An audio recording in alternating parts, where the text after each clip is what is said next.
Hello and welcome to the Malika Writes channel. My name is Malika Writes and today I will be talking about 3 tropes I absolutely hate.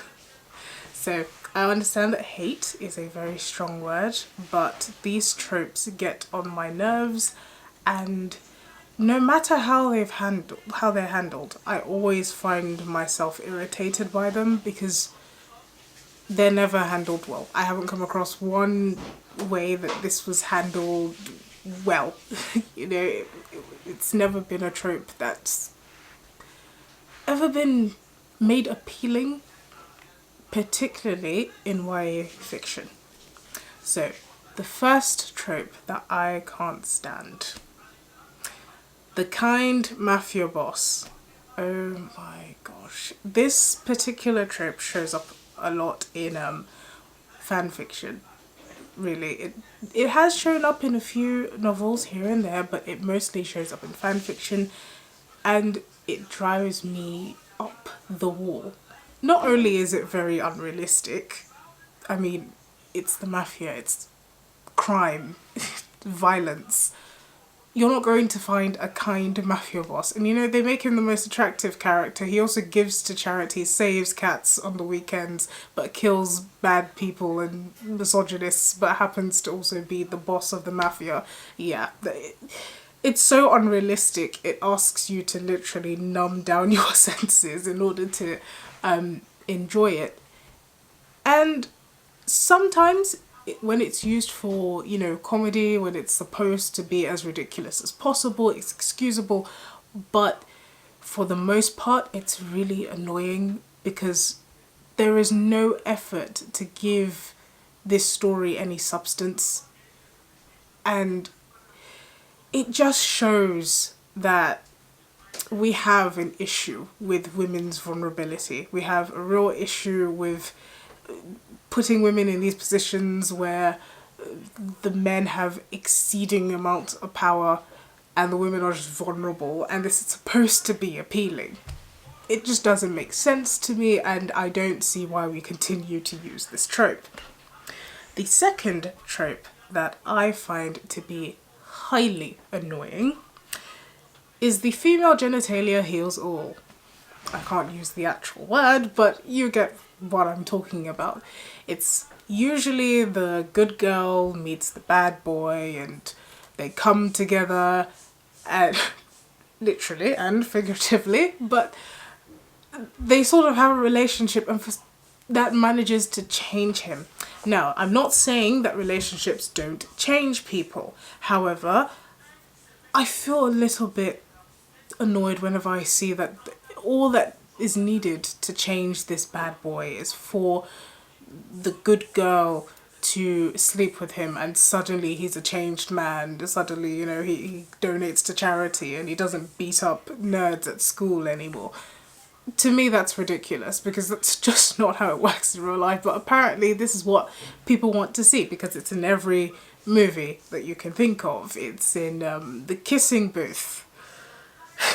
It's in After, and After We Collided, and all the afters. It's to some extent in Twilight, just So I really dislike this trope just because it takes the accountability off the character to actually do the work to change, and it just kind of feels like the writer decided they couldn't do anything with this character. So what do? They make the characters sleep together, and suddenly this bad boy who has, tattoos, rides a bike, leather jacket, the whole works, he's suddenly this good guy that is an upstanding citizen because this girl with her magical genitalia made him a better person. And for me, that's just a terrible message to send to young people. And yes, I do believe that to some extent, creators have a responsibility to portray things in a way that's not toxic. If you're going to show something that's toxic, you're going to actually have to tell us it's toxic, or make it known that this is not the way things are supposed to be. I know they tried to do that in After We Collided, but it just didn't work because they still ended up together. But Yeah, moving on to the third and final one. The trope, sorry, I really dislike is the naive, innocent girl and the rich CEO. God give me strength. This particular trope irks me in a way that I don't think the other two irk me. Because the other two can be used as, you know, they can be really funny, and sometimes, you know, they can...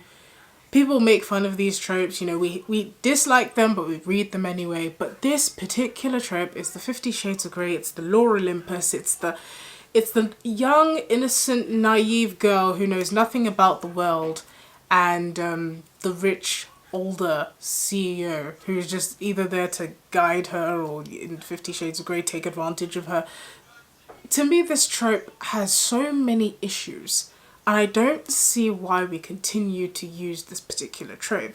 It's as if there's a fascination with the young woman who knows nothing about the world being almost seduced or brought into the world by this older man who knows everything and is sort of guiding her through life. It seems a little bit backward for this trope to still exist. I mean, I don't know why it ever came to be, but the fact that this trope is recurring and the fact that people find this desirable, I'm not going to lie, I find that a little bit disturbing, because you should realistically want representation that shows healthy relationships. And I'm not saying that all relationships don't have power imbalances, and some of those imbalances are necessary from time to time, but what I'm saying is that usually these sorts of relationships, they tiptoe over the line of toxic most of the time. And if we look at the book examples, most of the time it's just a toxic relationship that just because the guy's attractive is the only reason we give it a pass. And that is usually my problem with this. Toxic behaviour, and that's my problem with all three of these, is that toxic behaviour is just excused because the guy is attractive and he has money. And we wonder why certain problems in society persist. I'm not saying that writers bear all the responsibility or that people in the media bear all responsibility, but you are what you consume. And if this is what we are consuming, if these are the tropes that are popular, that are, you know, are making big money, and money comes from people who go out and spend that money, if this is what we're doing, it really makes me question where we're going or what we're doing as a society. You know, social media makes you think that we're all really progressive and we all have these ideas about revolutionising society, but yet 50 Shades of Grey was a blockbuster that really did well. So at the end of the day, we can try and blame middle-aged women and say that it was them watching it, but clearly it's not just a small demographic. So that's my little rant over. That's all I wanted to say. Usually I don't have too much of a problem with tropes. I understand that for the most part tropes can be very fun and most people just use it to write fan fiction and things that appeal to them and just vent stuff out.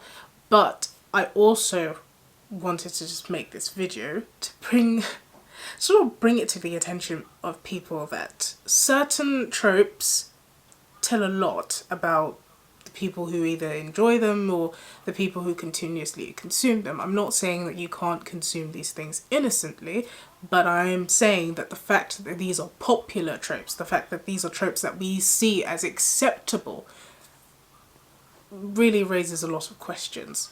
So that's the end of my video. I hope you guys enjoyed this video. Let me know what you think in the comment section. I would be really interested in hearing your opinion.